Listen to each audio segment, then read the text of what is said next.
What's up, everyone? Welcome to the Champion Living Podcast, where we believe that consistency, perseverance, and not taking life too seriously are the keys to success. I'm Doug, the founder and owner and head coach of Champion Living Fitness. Each week, I'll be joined by my coaching staff with the vision of providing trustworthy information about fitness, nutrition, and mindset, and how this all applies to being a professional rodeo athlete, as well as people from all walks of life. Are you ready to become a champion? Let's go.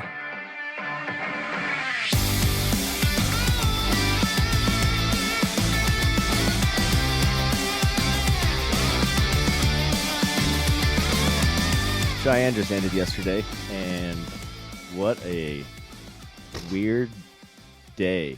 It was like not weird in the sense of everyone rode great, but to me it was weird seeing the vets weren't there, dude. It was all it was the rookies were everywhere, and they're Wasey Shallow's the story about the all around. Stetson's not competing.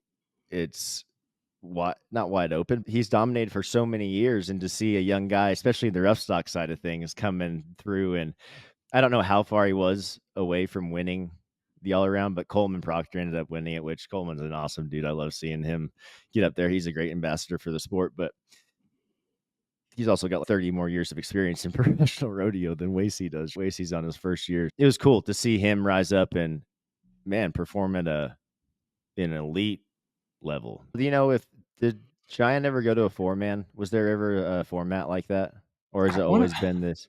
I Because feel okay, like there I know that was. Yeah, I it feel changed a few years ago because bareback riders, horse riders used to have to get on 2 head. You used to have to stay for 2 days, or maybe it's 3 days. I don't remember, but you had to get on a lot of horses, and they changed it to a tournament set up so it's you qualify through your days.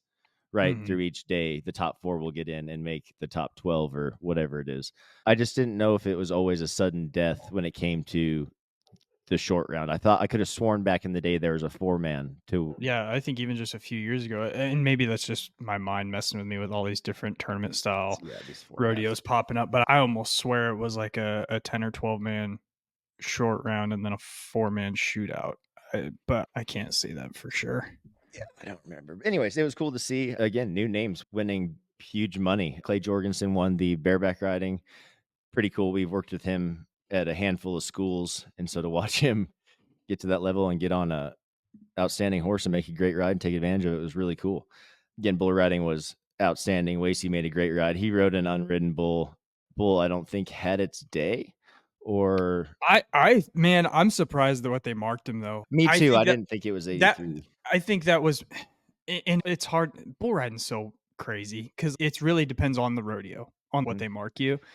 And with the circumstances and the previous outs and the unridden bull, I really thought he was going to be 92 points. 100% thought he was going to be 92. And when they said 83, I was like, ooh, okay. I was like, honestly, that's probably a little bit more if you like take the whole spectrum of bull riding into account. That's probably a little bit more fair, but given the circumstances and the day and just everything, I really thought they were going to mark him higher than that. And I think, like I said, it's hard.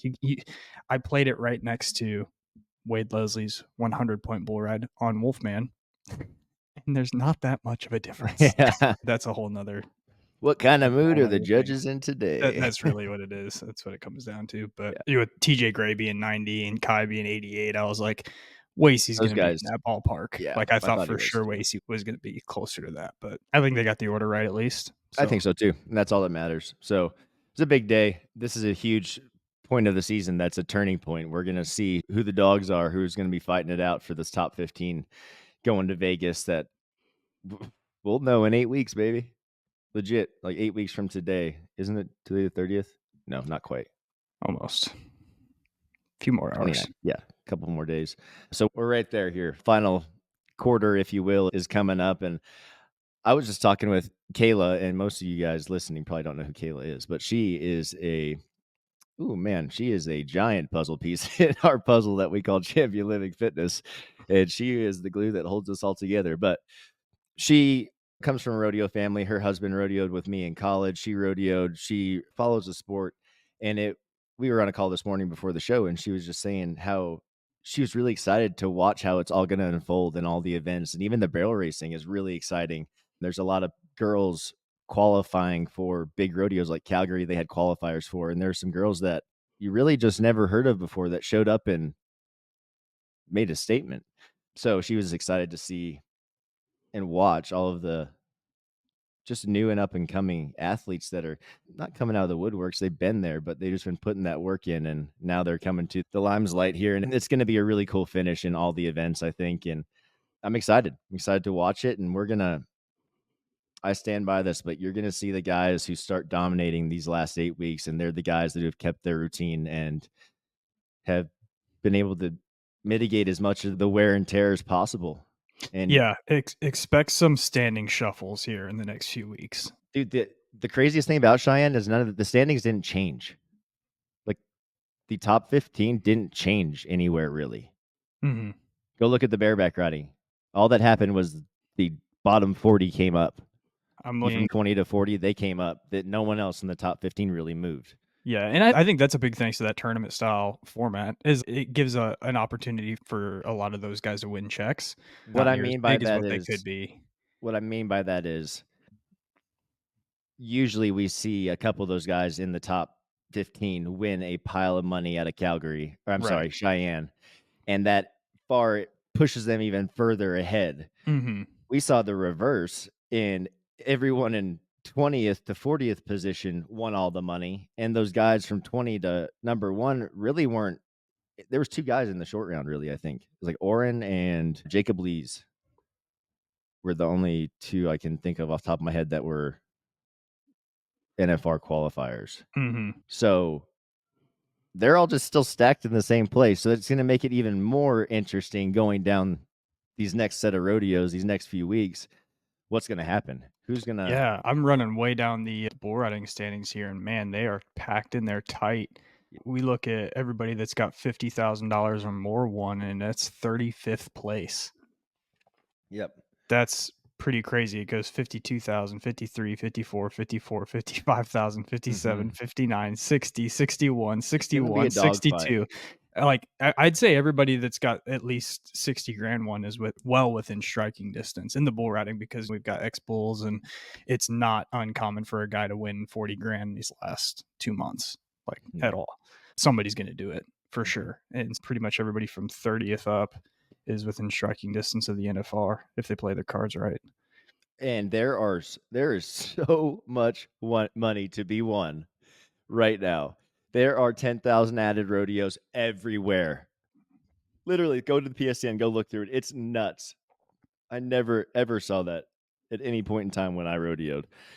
So to think that you could duck off and be going to a 10,000 added rodeo is like, what? Awesome. Mm-hmm. So there's a ton of money to be won. If they strategize it correctly on their entering and they draw with a little bit of luck in any of the events, big things can happen for anybody, no matter where they are. And so just stay tuned. It's going to be big and it's going to be exciting. I cannot wait to see where we end up. But yeah, huge shout out to Wasey Shala, Jordan Palabaugh, Chase Brooks.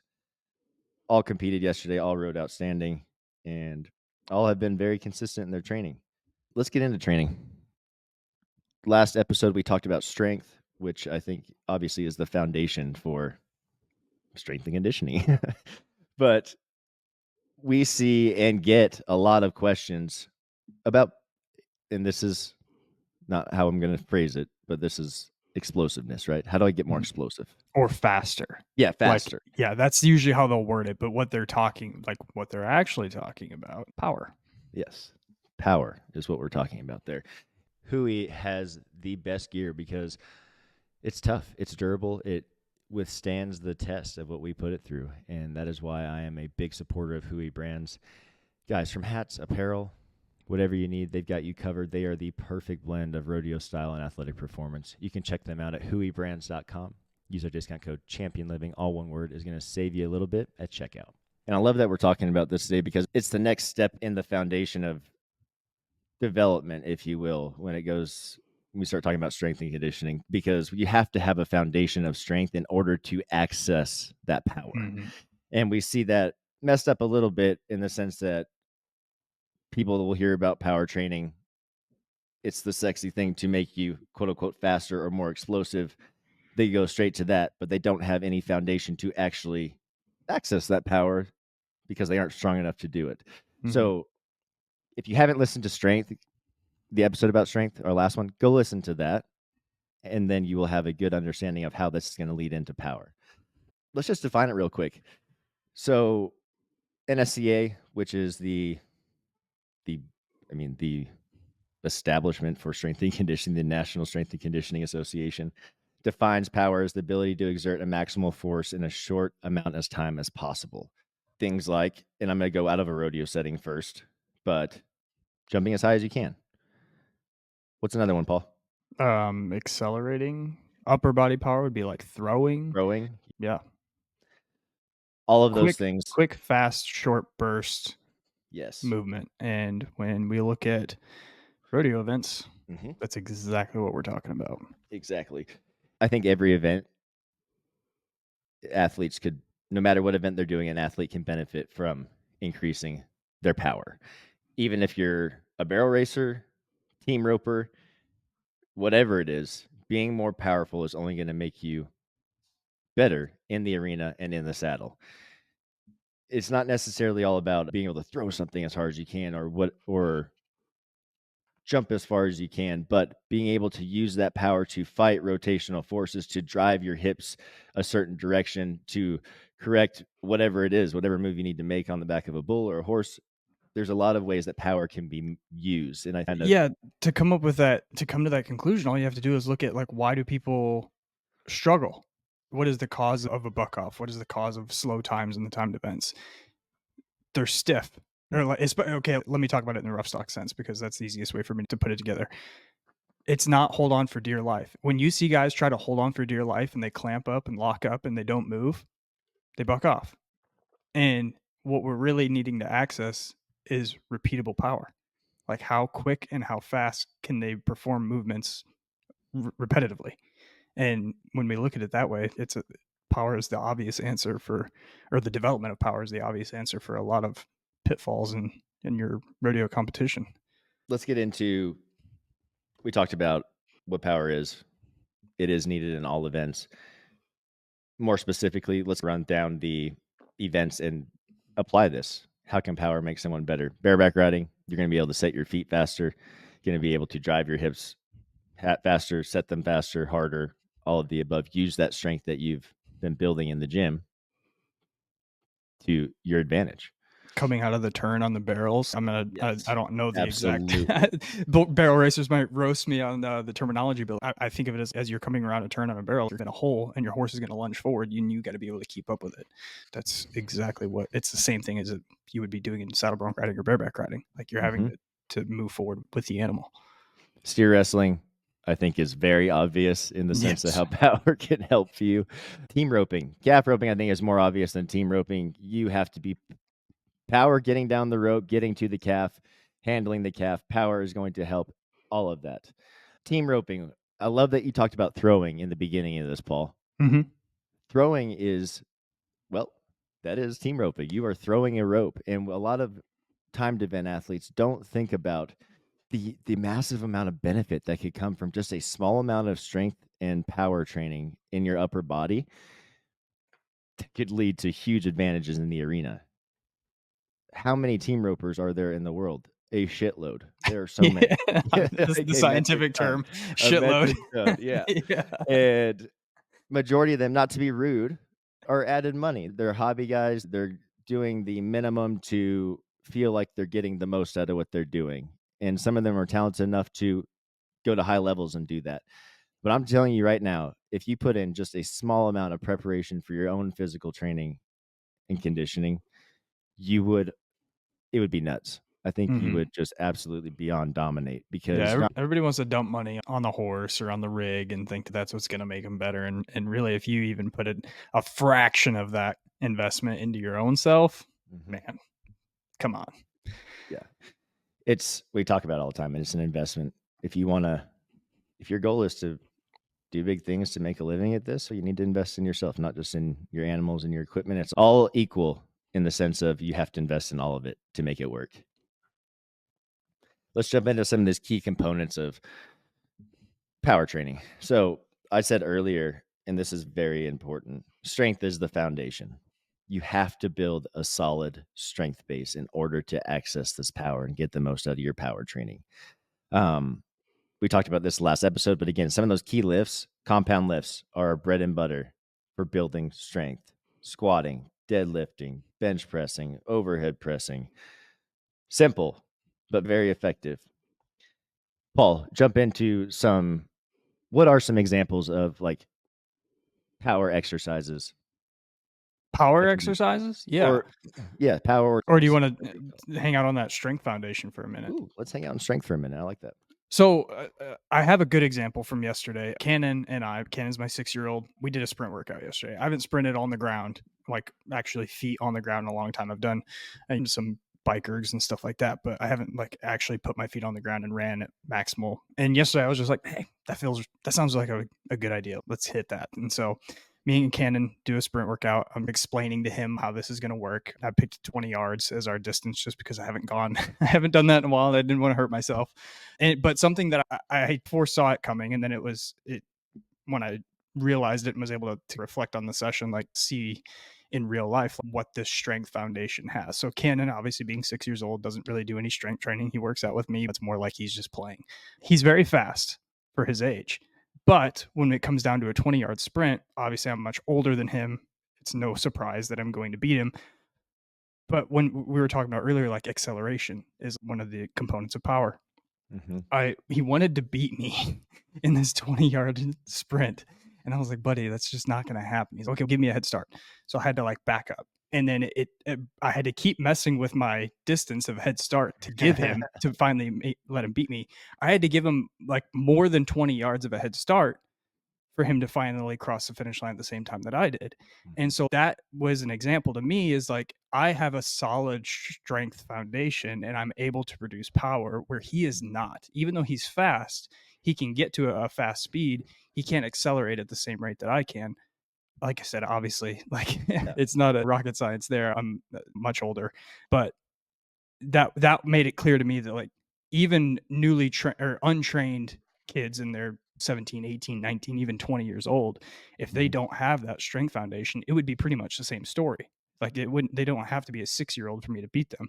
It would be anybody that doesn't have a solid strength foundation. Yeah, you have to have it. And I love that example, dude. That was perfect because it's very simple and it is true across the board for anybody. It could be me and you. If you have never worked out before and I have, I'm obviously going to be able to tap into those power and strength banks more than you. Mm-hmm. It's the same in rodeo. If you guys and girls are not training and someone else is, they're just going to have the ability to tap into more strength and power out there and do things that you are not going to be necessarily capable of doing in a consistent basis. And that's what matters, is being able to do those things on a consistent basis. And that's why training is so important, but also why not just throwing crap at the wall and hoping it sticks in your training, there's reasoning behind this, right? We're talking about it right now. Strength. You have to get the foundation of strength. Now we're moving to the power. Just talked about, I love that you talked about, you started with 20 yards because you haven't done it in a long time. You didn't revert back to that. I used to sprint 40 yards in high school, max effort all the time. Not saying I didn't want to. I wanted to really bad, but it's just knowing a little warming bit up, I knew I was like, oh man, I'm crunchy. I don't want to hurt myself today. Yeah, that was 1,000 bulls ago when you weren't. I can relate with that. Speed and explosiveness. So plyometrics are a great way to develop quote unquote power, or everyone likes to call it explosiveness. Exercises like box jumps are very simple to do. If you don't have a box, a jumping air squat, a jumping split squat is even better, I think. The reason I say it's better is just for the sense of rodeo does not take place in a bilateral. What's the word I'm looking for, Paul? Yeah, I don't know, but it's not a bilateral movement. You're not using. There's both always legs. There's always more pressure, more weight, more something on one leg. Yeah. Than the other. Yes. It's never straightforward. It's always changing. Yes. Always changing throughout that. That's why I like those unilateral exercises. And also it points out weaknesses. You'll feel that weak side real quick, and it lets you catch that side up to it a little bit faster in your training. Because like we talked about in the last episode, our body's really good at adapting. It'll find those workarounds for weaknesses and use your other strengths. But there comes a certain point where that will hinder us. Medicine ball throws, upper body, great explosive or power exercise. Explosive push-ups, any kind of like clapping push-up could be a power exercise. But again, there's rest times, there's rep schemes. We're going to talk about this also. It's not just going and doing as many as you can. We're looking for quality reps. So if we're doing jump squats or box jumps, I'm not just doing those as quickly as I can. I am trying to flex every amount of muscle and tissue I have in my body with each rep, and then I'm resetting. And if I do 4 or 5 reps, I'm resting 2 minutes before I hit another set, because it's not about getting my heart rate up. It's about deriving as much force as Right. I can from my muscles, right? I've had to learn to get really clear with instructions for clients when we're doing power work, because I've had a few instances where I'll put in a power day and I'll have, say, 2 minutes of rest, 3 minutes of rest in between, and they'll message me afterward and be like, that was a great workout, but I cut out all the rest times to make sure that I got a good sweat on. And I'm like, Yeah, you missed yeah, the that's not what point. we were looking for, actually. I want you to be able to repeat the same intensity on the last set as you had on the first set. That's the goal. That is the goal. And the goal, if we wanted to take the rest out, we're just talking about cardio with jumping now at Yeah. this point, right? We're not working on power anymore. And that's where trusting the process as a client, the coach has things there for a reason. And I'm going to go on a little bit of a tangent here, but reaching out to a coach, or like when you hire someone to help you. So if I hired an electrician to fix my garage lights, I'm not going to sit there and be like, hey, don't you think you should be looking at this over here? Isn't that what we're supposed to be doing? Right. It's like trusting the process of what the coach puts there, because it's there for the reasons that they know, because they are the expert, and just doing the thing. And if you're not seeing the results after weeks, yes, then we have communicate, like then there's time for communication. I'm not saying to not ask questions, but just do the thing that is on the program and trust it, and then let's see the process. I had a client reach out. I'm really seeing the only area I need to see differences in my core. I'm like, okay. I look at his consistency rates, 73% for 7 days, 28% over 30 days. I'm like, dude, you don't need more core exercises. You just need to freaking do the work ones that out are more. in there. Yeah, I don't, this is nothing to do. And that's so easy to look at stuff and say, oh, this is the reason I'm not seeing results. No, the reason you're not seeing results because you're not being consistent and dedicated to the process. And the process is huge in that sense. And the rest times, taking that on your own, that's not your call. Yeah. Do it. Yeah. Rest like you're supposed to, and go harder during the time that you're supposed to be working. Yeah. As coaches, like simple. we're giving you the roadmap. Like you don't Yes. have to, and like you said, by all means, please ask questions if you don't understand something. But like the roadmap works, and we know it works because we've tried it hundreds and thousands of times. Like I when I put together a workout, I rarely give a workout that I haven't done myself, first off. And then second, like a lot of times I'll give strategies, or the way a workout's put together is based off of prior results. So I have evidence that this will work. So if you just do the thing and follow the roadmap, like you are going to get where you want to go. I promise. Yeah. And then the bottom line is, like you said, we worked with hundreds, if not thousands of clients at this point. And the only reason it doesn't work is because they don't do it. That's it. Every single person that puts in the work and is consistent, and even not like 80% consistent, not even 100, just 80% consistent, sees huge results and changes and achieves what they want. And usually those are the people that we're still training now. I've been training for years. I have clients that have been with me for over 7 years, 8 years. I have one that's been with me for 10 since I started. Like, it's all about getting the work done. But sorry, I didn't mean to dive off onto that. Let's talk about, all right, so we talked about what power is, some examples of some exercises. I want to talk about, this goes right into the rest times and everything, how we set everything up, the percentages of weight that you're using, if any, and the whole goal of developing power. So there's 2 types of power. So strength, speed, and speed, strength continuum here. Strength, speed continuum is a way of developing power that uses 70 to 85% of a 1 rep max of a lift. Usually this is going to be something like a clean or a snatch. And if you can, those are Olympic lifts. So this is a very common way of developing power for Olympic weightlifters, athletes that need to move a lot of weight for very minimal amount of reps.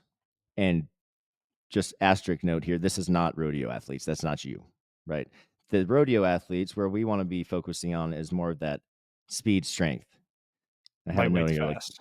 yes, lightweight's fast. This means 30 to 60% of a 1 rep max. If you're using weight, oftentimes it is used with body weight only. The repetitions is the biggest thing here. On that strength speed, the higher or the higher percentages of your 1 rep max, it's 2 to 3 rep max, like 2 to 3 reps total. That's all you're going to be doing with those, because you're trying to lift those as fast, as quickly as you possibly can. 3 to 6 reps is where we're hanging around this speed strength for our rodeo athletes. This emphasizes the speed of the movement, not moving that weight Not the as fast load. as you Yeah. can. Yes, Yeah. because in our sport, we don't have to do that, right? We are only controlling ourselves. Again, using lighter weights or just your body weight with these exercises, such as jumping air squats, jumping lunges, lateral power leaps, broad jumps, anything like that is going to be a great thing to add in. Also, just thinking about the reps there. If you've never done this before, start on the lower end of reps and master the proper technique of jumping. And I can tell you right now, I have a trick rider that I'm working with. She's extremely athletic, obviously, like never really trained before us. And so she has worked out with me for the last few years, and we've never really tapped into any power stuff. And that's because we were being consistent in our training for a while. And then we finally got consistent, and we've been building a great base of strength. And now we've just gotten into this power stuff. And it's taken her 6 weeks to master jumping air squat. And it gets better every week, but there's just little things she can do better. And finally this week she nailed it. And it was so funny because it's just the learning process. Most people think, and we saw this at OPA when we had them doing a lot of these power exercises, was they think the quicker they go, the better it's going to go. Like, the quicker I could just lean and jerk back into this and fly, it'll work. It's actually, if you go slower and really focus on the movement and contracting those muscles and then driving into whatever movement you're going to do, you go twice as high or twice as far. And it was hilarious to watch her move at half of the speed she's been moving, because she's thinking about everything. Dude, she literally went 6 inches higher on her jumping air squat because of the than ever intent. before. Yeah. I feel like I say this all the time, but intent and intensity, like that is where it's at. And I want to qualify my statement earlier when I said like lightweight's fast, because I actually run into this problem a lot with guys, is like they think like they need to move a lightweights at higher reps to do their training, and that's missing the boat as well. So like we talked about having a strength. What's lightweight at foundation. higher reps? We're in hypertrophy, right? We're in hypertrophy. That's So we're exactly building the thing muscle. that's exactly the thing that they don't want to do. Or you're going to get the outcome that they don't want by moving light weights at higher reps. So like that strength foundation first, you're building, you're lifting heavier, you're getting stronger, and then we're going into power. And again, intent and intensity. Like we need to be able to move intentfully at a high intensity. So back to my example from yesterday with the sprint workout. Cannon does not have this foundation of strength. He finishes a 20-yard sprint. He's like, let's do it again. I'm ready to go again. That's because he is not able to express enough power to exhaust his energy. I, on the other hand, I finished that 20-yard sprint. I need 2 minutes rest because I can't breathe. And that's not partially probably poor conditioning, but the other part is I'm able to output much higher power, or like I have much higher power output. And so I'm exhausting a lot more energy during that time frame, whereas he is not exhausting near as much, and he can repeat that thing right again because it's at a much lower intensity. Yep. And thinking about energy systems within that, to fuel that 20-yard sprint is pretty much creatine phosphate. Yeah, But 100%. yeah.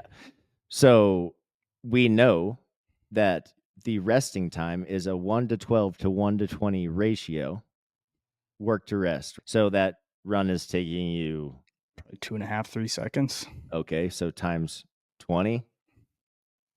Yeah, so you're resting at least like a minute and a half, something like that. Yeah. My math might be a little wrong there, but just putting that into perspective, in order to get the results that you want and from those energy systems, you have to rest appropriately and put the intensity of the work in appropriately. So max effort at a very short amount of time is what you're doing. So you need to rest long amounts of time. For Cannon, it's more like an aerobic exercise where he's just like running down there, and I could do this all day. Yeah. Because he doesn't know how to tap into that power bank yet. Good examples. The other thing I like about these, oh, I'm sorry. We were talking about the general guidelines for training. We were talking about rest, reps. Again, it can be 2 to 5 minutes between rest or between sets, like depending on what you're doing, especially if you're doing some kind of heavy lift, clean pulls or anything like that for someone that's not necessarily in rodeo or someone who just has a big background in lifting. Like you're going to rest a long time between those sets because you want to be able to get that power to the max through each set. Again, some of these guidelines are going to vary based on the goals that the athlete has. The athlete's experience level is a huge part in this, and then the demands of the sport. We're talking about rodeo here. You got to adjust the ranges, the reps to fit into rodeo, right? It's 8 seconds of max effort on rough stock. So in all reality, it's probably about 10 to 12 seconds of max effort between getting on and getting off the animal. And then any of our other events, we're in the same range, maybe a little bit longer in some of the barrel racing stuff. But think about setting your sets up that match times like that. Like Paul's saying, like that 20-yard sprint is a 5 seconds all out. He's definitely training that energy system, and he does that more often. It'll expand out And 7 seconds, 6 obviously you want 8 that. You want to seconds. build Yes. that capacity. Probably for most rodeo events, like 20 seconds is probably where you want to be eventually. You probably want to build your capacity to where you can go all out effort for 20 seconds and not be, completely exhausted. I know there's different times throughout my career where I'd step off a bull and felt like I'm not even breathing heavy. And then there was other times where you get off and you can hardly catch your breath. All you got to do is watch one rodeo and you can see the difference in some guys. Some guys are breathing really heavy after an 8-second ride, and it's okay. Yeah, you need to build your capacity up a little bit. Obviously, you rode great, everything went good, but if you had a little bit more in the tank, you could give more effort more frequently. Here's the deal. Lots of rodeo gear companies are coming out, but not all are equal. Beastmaster is really setting the bar when it comes to the equipment that is built for durability and designed for success in the arena. You guys can check them out at beastmasterrodeo.com. Use our discount code ChampionLiving24. That's ChampionLiving24. Going to save you a little bit at checkout. Absolutely. Let's talk about when people should be doing power training. And obviously, again, you have to have the strength to do the power. So if you don't have a good foundation of strength, we need to start there. And that's where we're going to start anyways. If we're talking about, we'll say like preseason, just got done rodeo and we've recovered, we've lost quite a bit of strength throughout the season just due to atrophy and stress and how rodeo is. And so our focus is going to be building strength in that preseason. Yep. And Get towards all the that end back. yes, get all that back so we can start to access that power. And maybe we start throwing in some really introductory level power exercises, body weight, to start tapping into that and start getting the CNS ready to adapt for that. Start moving through let's call that off season. What I called preseason. That was my bad. We'll call this next part preseason. This is where we're going to start really getting into the power training. And again, this is just it's so different for everybody. So we're just going to keep it a generalized time frame here. But let's say March to May, March to June, something like that. Yeah, somewhere in there.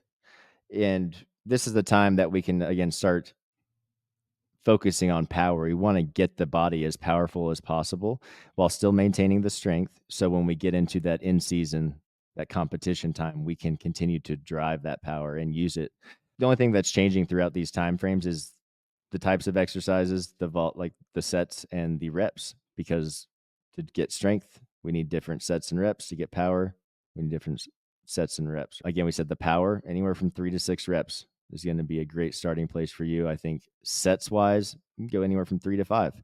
And if you're an advanced athlete, it could go more, just depending on what the focus of your training is and your goals are. What about in season? What do you think, Paul? We're going to just try to maintain it. We're not going to make gains anymore. We're probably not going to get to work it very often. I'd say probably on average, I'm getting to do power with guys about once a week. Sometimes it's zero times a week. Sometimes they have a complete week off and they can do it twice. But for the most part, it's going to be about once a week is all we're going to be able to tap into that. And it's just more for maintenance than anything. Yeah. The funny thing is, by the book, and everyone, the book says that we should be doing this in season. I'm like, the book doesn't cover a sport that doesn't have any breaks, right? Rodeo is so different than any other sport out there in the sense that we don't have resources. We don't have a real off season. It just continues on and on Party goes on forever and the road never ends. That's or right. whatever. Reverse what I just said. Yeah. So I love that the realness of that is, yes, ideally we should be training power in season. We should be having some kind of reminder. And what that looks like is at a high intensity and a very low volume, 3 to 4 reps at your max intensity for 2 sets. And that's all you're doing. And all we're doing is reminding the body that, hey, you still have to perform at this level. We still need to tap into this power and use it. And that's going to help us maintain it. Now, is that feasible with rodeo athletes? I'm going to tell you after June, it's not. And that's from experience. And that's from 5 years of experience for me now. I have done this every way possible of trying to keep guys training. And it's not possible because the stresses from the road are too much. They are burnt out. And sometimes that alone, listening to the body and I'm burnt, more training ain't going to help that. Mm-hmm.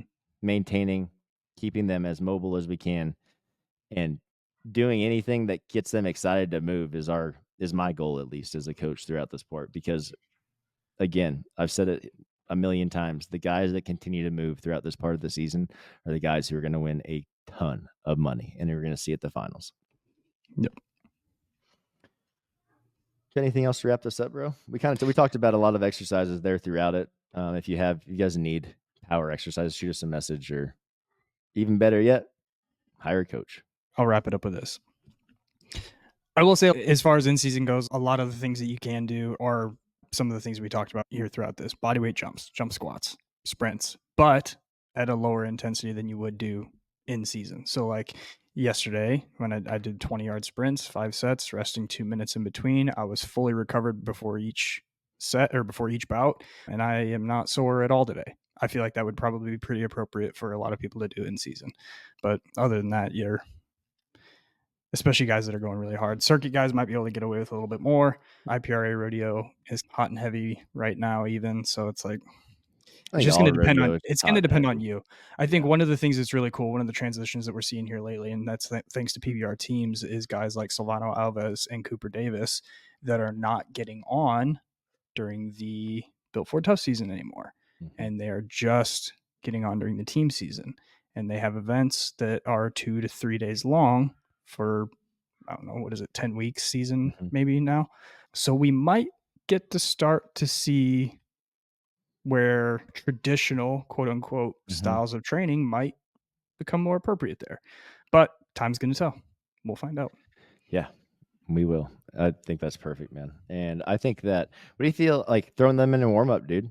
You can throw your jump squats, your sprints could all be a part of your warm up, no problem. Absolutely. And that gives you a guaranteed time that you're going to have to do them. And it's going to just help you. It's going to help you ride or run or whatever it is.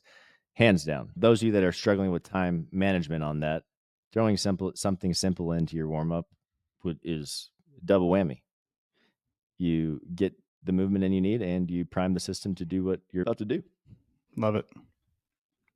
Cool, y'all. So hopefully this is helpful for you guys, girls, anybody listening. If you have any questions, please always shoot us a message, a DM, an email, whatever it is. If you have suggestions for episodes, we'd love to hear about them. And until next time, we'll catch you guys later. Hey guys, we got some exciting news for you. If you're listening to this, we know that you're committed to upping your game in the arena. And we're teaming up with the Rodeo Now app to help you do just that. The Rodeo Now app allows you to record, upload, and catalog your rides and runs, review your performances in slow motion, and our favorite feature, if you're not familiar with your stock draw, you can search your animal by name to get all the intel you need to make your next ride a winning one. Join the rodeo revolution today and download the Rodeo Now app for free. It's available in the Apple App Store and Google Play Store. Y'all, if you're having trouble sleeping or you've got really achy muscles, Power Pro CBD has teamed up with us to bring you their tinctures and their warming lotions. Guys, these have been a crucial part of my nightly routine. Y'all can check them out at PowerPro, PWRpro.com. Use our discount code ChampionLiving, all one word, to save you a good chunk of discount. If you want to learn more about our coaches and program options, make sure to swing over to our website at www.championlivingfitness.com. You can fill out the Become an Athlete form to set up your free consultation and have all your questions answered by a coach.